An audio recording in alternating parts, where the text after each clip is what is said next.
Welcome to another episode of Voices. I'm your host, Keston Jones.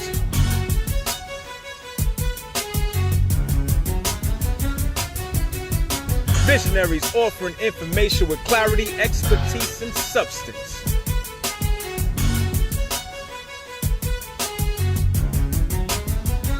We are content experts. Let your voice be heard.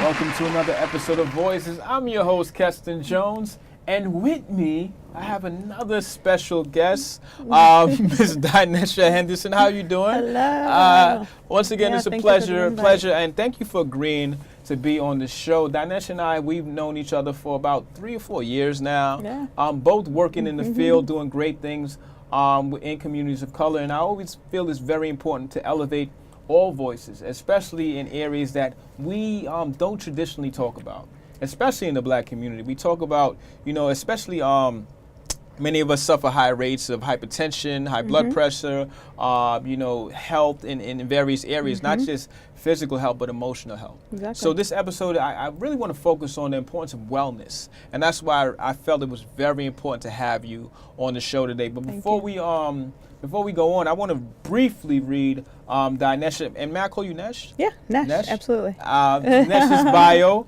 Dynesha Henderson is a LCSW and the visionary behind Nesh, Mind, Body, Soul, which is a nonprofit and a for-profit business. And you believe that people of all ages, races, and socioeconomic status should have access to therapy for the mind, fitness for the body, and wellness for the community to feed the soul. Exactly. So I think that those are great goals. So without further ado, please tell me about yourself and where are you from originally? Meaning, how was your upbringing and things of that nature? Okay, so from Chicago, northwest suburbs to be exact.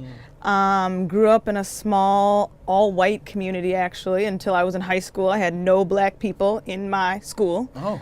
So it was definitely an interesting dynamic from when I moved to New York.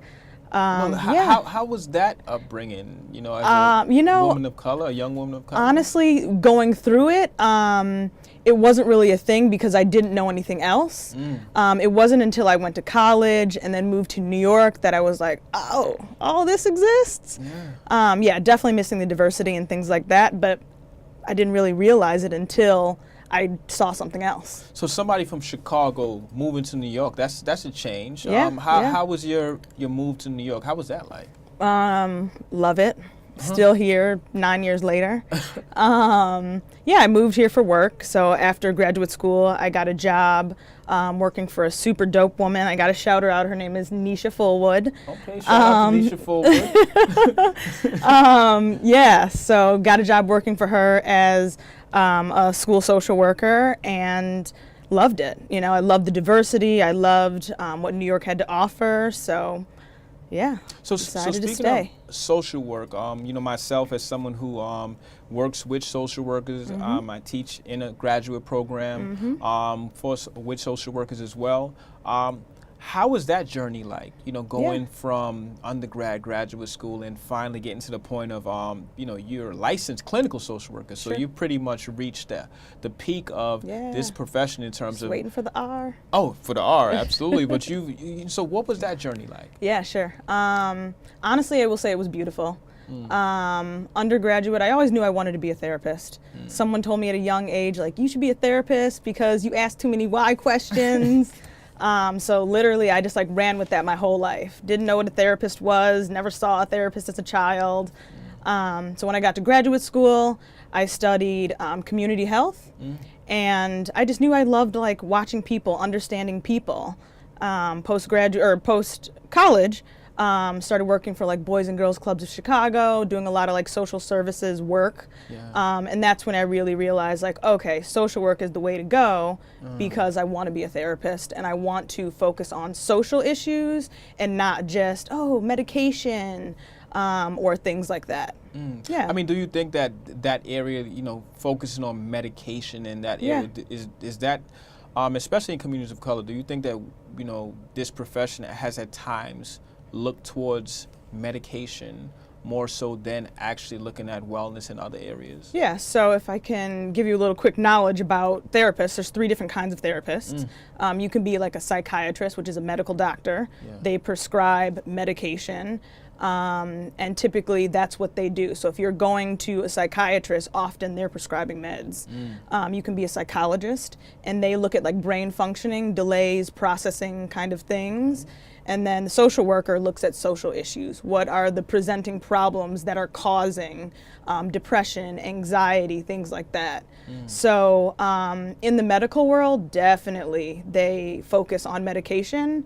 But social workers, we really try to focus on the problem and see if we can treat it through talk therapy and other holistic ways of treating, like acupuncture or meditation, things like that, yoga, fitness, because we know those kind of things increase endorphins, and endorphins make you happy. Absolutely. Shout out to all the social workers that are out there. I liken social workers to the Marines. Yeah. You know, that special group of individuals, because you may have, law, that particular area. You may have education. You may have medical profession. But within all these professions, you have social workers that are the heart and soul of many of these different places. Yeah. And without social workers, oftentimes clients and individuals would not get the treatment that they deserve. Totally. At times it becomes a business. But speaking of business, you're an entrepreneur right now. Shout out to being a woman doing her great things in the community with this particular business. Thank you. But what was some of the things prior to you becoming a business a director of your own program that led you to want to step out on your own? Yeah. And how was that journey like? Yeah. The journey was challenging.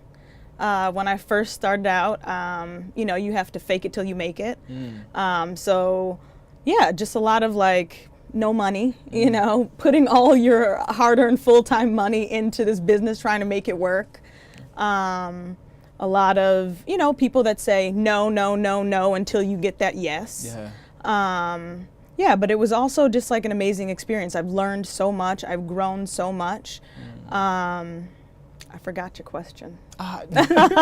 No, what were some of the things that led you to want to step out on your own? In terms of working for somebody? Yeah. And then deciding to want to work for yourself? Yeah. So I think it's important for everyone to just own a business. And so even when I was in grad school, I was writing my thesis on how social networks affect upward mobility. And just thinking about my social network, a lot of my friends own their own businesses. So I knew as, in grad school that I wanted to own a business. I didn't know what that looked like. So started, saying, okay, I'm gonna own a therapy practice. And then I was like, oh, but I like fitness and gymnastics. So I wanna, have a fitness studio. Sitting in a coffee shop doing my thesis, I was like, I would love to own a coffee shop. And then I was like, oh, I can't own a therapy practice, a yoga studio, and a coffee shop. And then I was like, actually, that sounds super dope. Yeah. And that's what I want to do. So I started journaling, started a blog, took off from there. Well, congratulations on all your success. I think it's very important for more people to follow their dreams and follow their passion. And don't stop. And definitely don't stop. So can you talk about the offerings? Like, what do you currently provide with your business? Yeah. So number one, we are mental health. So I have a private practice in downtown Brooklyn. We have 3 therapists right now. We have black, we have white, we have male, we have female. And we offer talk therapy. We also offer mind-body sessions, so that incorporates some physical fitness into your talk therapy. And then we also offer wellness retreats. So we do these international wellness retreats. We've been to Jamaica, Costa Rica, we've been to Europe, we're going to South Africa. So we offer those 2 things right now and looking to expand in 2019. We also do some annual benefit events, things like that, just cafe style events to gather our community and, keep people connected. Can you talk about the wellness retreats? Yeah. I mean, that sounds fun and fascinating at the same time. What would someone gain from a wellness retreat? What does that look like? Yeah, so usually it's 8 days, 7 nights, all inclusive. So you get your stay, your accommodations, you get your meals. We'll do excursions together as a group. So in Jamaica, we did parasailing. In Costa Rica, we did, what is that called? Zip lining. Yes. Yeah, we do things like that. In South Africa, we're going on a safari. Yeah, and then you just kind of meet a whole new group of people who are into wellness, who want to talk about, or like be involved in like eating the right things, or, just, positive community. Yeah. Well, I need to find out more about this wellness retreat. Yes. I personally need to get away every now and then. Yeah. I think wellness is very important. I try to keep physically fit. As you can see, I'm a specimen of great. Yeah. Anyway, I digress. It's not about me. So as far as the Nesh and Mind, Body, Soul, what are some of the things that you have? You mentioned 2019. You want to do a couple of new things. What do we have in store? Sure. For your agency moving forward? Yeah. So we would like to expand into our next phase. So either a studio or a cafe. Okay. Not sure yet. Still like scoping space and things like that. We have a really awesome pop-up dinner coming up in Brooklyn, so called Mental Health and Music. That's going to be put out in January. Okay. We have our private practice still. We're always, like welcoming new clients. Just to kind of digress for just a minute. Yeah, I feel like the Black community in general, just they kind of shy away from therapy, and it's important because depression is a real thing in our community. Anxiety, mental stress, it's a real thing in our community. So really just trying to push, people coming in and just like, figuring it out with us. Yeah. But other offerings that we have in 2019, we're going to be doing some live therapy sessions with people who have been connected to gun violence, family issues, severe anxiety. Yeah, and we have a Ghana trip in the fall. Ooh. Yes, okay. I forgot about the Ghana trip. The Ghana trip. So look, I obviously you guys are doing wonderful things. Thank you. Please look out for Nesh, Mind, Body, Soul. Yes. In terms of your particular agency, please let the people know how they can get in contact with you. Totally. What is your social media? What is your website? Yeah. And also please share a final thought about this particular topic or any topic in general. Sure. I guess to share a final word, I like to tell people the definition of therapy. It is a treatment intended to relieve or heal. So therapy can look like so many things. It can look like talk therapy. It can look like, yoga and fitness. It can look like meditation. It can look like running.